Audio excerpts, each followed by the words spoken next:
Why does no one talk about the fact that Britain accidentally convinced Germany to invade Norway? Hitler wasn't even planning to invade Norway. He preferred it to remain neutral so Swedish iron could continue flowing to Germany. So how and why did Britain convince Hitler to invade a country that he didn't even want to invade? Although basically everyone blames Neville Chamberlain for this, the real blame traces back to someone you might not expect.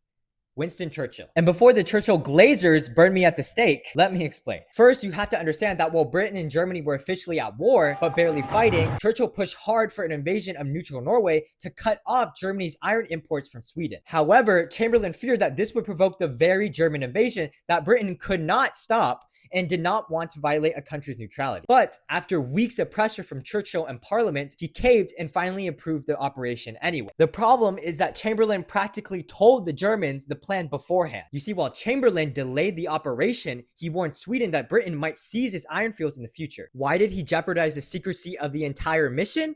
I kid you not, because he felt bad for Sweden. Unfortunately, Sweden was crawling with spies, so by the next day, Germany knew of Britain's plans. Convinced Britain was about to cut off Germany's iron supplies, Hitler rushed to invade Norway before Britain was prepared to intercept. This led to Britain being caught completely off guard and losing all of Norway, despite having incredibly defensive positions. But although most people blame Chamberlain for this catastrophe, what he did was actually kind of smart.